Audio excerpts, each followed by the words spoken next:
Ooh, we got a spooky topic today. And yes, this is the Halloween video. And yes, I know that we're talking about Nightmare on Elm Street. And yes, I know this costume has absolutely nothing to do with that film whatsoever. But at the very least, I made a little bit of effort to wear a costume. I told you I was going to wear a costume. Probably not a very good one, but I did not get your hopes up because you know me, that I put in as little effort as I can think. It was that, and also if I wanted to get an actually good costume, that would mean that I'd have to spend money, which I don't have. So I decided to get the costume that was on discount, which was this.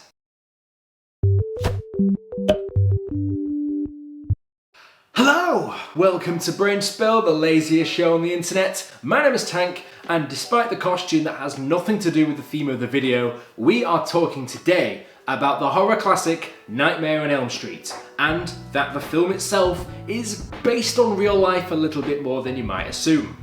Basically, there are real life events that directly inspired this film. Yes, I know what you're thinking. Well, two things. The first is, why are you wearing a Hawaiian costume when it's almost November? But the second one is more about the film itself. You must be thinking about the concept of this movie, being that this is a supernatural slasher entering your dreams and killing you in reality. So how does a film like this be grounded in real life events? Well, we're going to be exploring that today in this very spoopy episode of Brain Spill. A Nightmare on Elm Street is a 1984 American supernatural slasher film written and directed by Wes Craven and produced by Robert Shea. Wes Craven has done some interviews about the classic horror movie and has previously explained the inspiration behind the odd concept of this film, which seemed to be from a few different sources of inspiration, as many things normally are. Nothing is ever truly original, people. Take note. The Hmong people, an ethnic group from mainly southern China, Vietnam, Laos, Myanmar and Thailand in some capacity, has emigrated to other places around the world, including that of the United States, which in September 1988 there were reports of unexplained deaths, particularly with refugees of the Hmong people in the US. 13 cases were reported, California having 4 instances of this happening, Minnesota 2, then with additional cases being reported in Arizona and North Carolina, all within a relatively short period of time of each other. All of these cases seem to happen where people were basically in their sleep, with one man even suffering a cardiac arrest whilst in his bed. This man was resuscitated, went into a comatose state, went to hospital and then was pronounced brain dead 4 days later. This is scary stuff. Putting aside any Halloween shenanigans, these deaths went unexplained, and for this to simply happen to a seemingly healthy person in their sleep is a terrifying prospect. It was later believed to be a sudden, unexplained nocturnal death syndrome. Something like this is so mysterious, it really does make it quite scary, and many people think this might be less so something in the environment that's caused it, and more so a genetic condition. Regardless, there were several reports released in the 1970s about this, which gave the director Wes Craven his initial idea. It was a series of articles in the LA Times, 3 small articles about men from Southeast Asia who were from immigrant families and had died in the middle of nightmares, and the paper never correlated them. Never said, hey, we've had another story like this. Craven would delve deeper into these stories, trying to uncover some of the really truly gritty details of them, even commenting on a very similar story he found about a young boy where the same thing happened to him.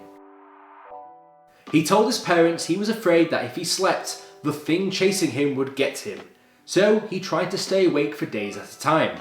When he finally fell asleep, his parents thought this crisis was over. Then they heard screams in the middle of the night. By the time they got to him, he was dead. He died in the middle of a nightmare. Here was a youngster having a vision of a horror that everyone older was denying. That became the central line of Nightmare on Elm Street. This was the idea that would come back to Craven later in his life when he started directing movies. This strange phenomenon of being chased down in your dreams was the direct inspiration behind the horror character himself, Freddy Krueger. Yes, the body-slashing icon we all know today. This concept was built upon from Craven's knowledge as a historic academic, saying that a universal concept of fear of the predatory animal goes back to when we were primates, an innate trait in all of us. The claw being a predatory weapon, somewhere buried in our subconscious, is our flight response to the prospect of being clawed to pieces by a predator. Hence, Freddy with his claw hand. The rest of the ideas for his costume came in various different parts, and each was meticulously thought through, such as the sweater that Freddy is wearing. The reason that he's wearing this is because of the colour scheme used directly clashes with each other and makes him stand out on the screen. And when Craven was doing his research on the topic, he found that the colours red and green would be the worst possible clash you could have together. So he decided to use just that in the sweater design for Freddy. Like I said, the inspiration for Craven came from a number of different sources, and he would even go on to comment that this was the inspiration behind the very famous hat that Freddy also wears as well. The hat was the kind worn by men when I was a kid, and there was a particular man who scared me when I was little. He was a drunk that came down the sidewalk and woke me up when I was sleeping. I went to the window wondering what the hell was there. He just did a mindfuck on me. He just basically somehow knew I was up there, and he looked right into my eyes. I went back and hid for what I thought was hours. I finally crept back to the window, and he was still there. Then he started walking almost half backwards, so that he could keep looking at me, down to the corner and turned. And I suddenly realised, my God, that's the direction of the entrance to our apartment building. I literally ran toward the front door and heard 2 stories down the front door open. I woke up my big brother. He went down with a baseball bat and nobody was there. Probably the guy heard him come in and ran. He was drunk, having a good time. But the idea of an adult who was frightening and enjoyed terrifying a child was the origin of Freddy. I guess this makes sense because it's one thing to use news articles and famous stories to bring together your ideas, but I think it's a completely different concept to play on your own life experiences. If you've personally thought that something was scary, you would take aspects of that if you're creating something scary. It only makes sense. Particularly if it's a weird, creepy stranger who's staring at you through the window. The final part of Freddy, being the iconic burnt face and mask, was inspired by ancient culture of all things. Almost all cultures have it in their most important ceremonies. It kind of is a combination of removing humanity and yet leaving it there, behind the eyes. But I didn't want an immobile mask. I think Jason was around in those days. I wanted something that could express. So I suddenly hit upon scar tissue, so the backstory came out of that. Yeah, Jason, the hockey mask slasher himself, another famous icon, which of course is a scary character alone, but Craven wanted Freddy to be more expressive, well, like he said in the quotes, so he went above and beyond to make that happen. And of course the burnt face also lines up with what happens in the film. No spoilers by the way, but at this point if you've not seen it then you've only got yourself to blame. The inspiration goes on in the form of Wes Craven's old fraternity house on Elm Street in Potsdam. Obviously the name speaks for itself, but the building itself seems eerily familiar.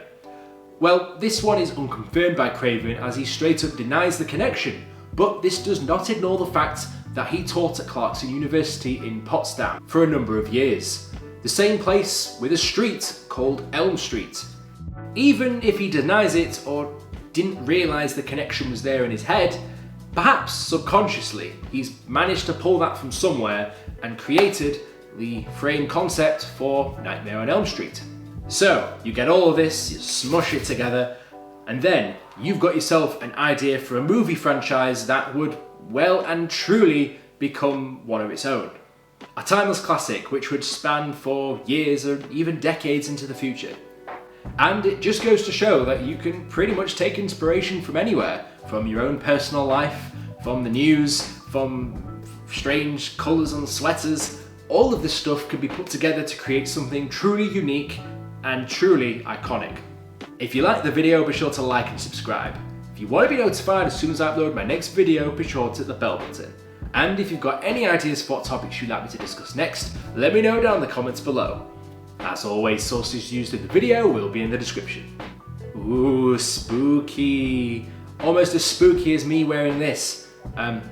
Talking to you about this topic. So I implore you to do the same. Get your Hawaiian costumes on and go watch a slasher film. I can't think of anything scarier than that. And in case you get scared, you can always hide behind your pina colada. I'll see you guys in the next video. Fantastic.